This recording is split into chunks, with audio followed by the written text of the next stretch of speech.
आज हम बात कर रहे हैं एक ऐसी शख्सियत की जो इस समय विश्व में गूगल के सर्च इंजन में सबसे ज्यादा खोजे जा रहे हैं।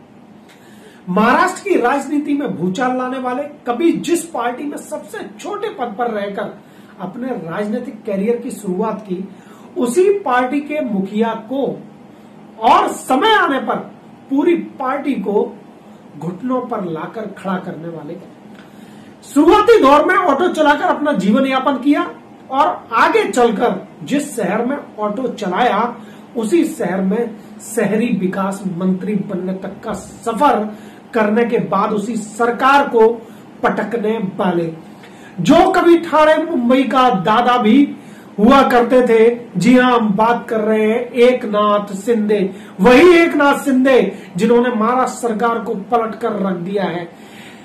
ऐसा महाराष्ट्र सरकार के इतिहास में पहली बार हो रहा है। एक समय था जब बाला साहब ठाकरे हिंदुस्तान में हिंदुत्व का बहुत बड़ा चेहरा हुआ करते थे और उन्होंने मुंबई जैसे शहर में रहकर हिंदुत्व के लिए अपना पूरा जीवन समर्पित कर दिया, जिस शिवसेना की पूरे महाराष्ट्र में ही नहीं पूरे देश में एक बहुत बड़े सम्मान की स्थिति थी।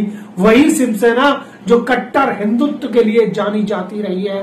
उद्धव ठाकरे ने बाला साहब के जाने के बाद सिर्फ राजनीतिक फायदे के लिए ऐसी पार्टियों के साथ मिलकर सरकार बनाई जो शिवसेना अपनी मूल विचारधारा से बिल्कुल हटकर एक अलग मार्ग पर चली गई और यहीं से शिवसेना में बगावत के सुर पार्टी में अंदर ही अंदर शुरू हो गए।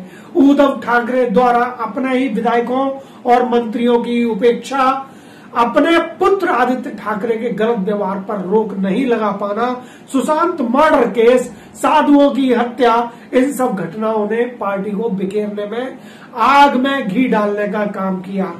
आखिर अचानक से ऐसा क्या हुआ कि एकनाथ शिंदे 35 विधायकों के साथ गुजरात में होटल में जाकर रुक गए? यह सब अचानक से नहीं हुआ। महाराष्ट्र सरकार को इस परिस्थिति में आने में पूरे 2.5 साल लगे।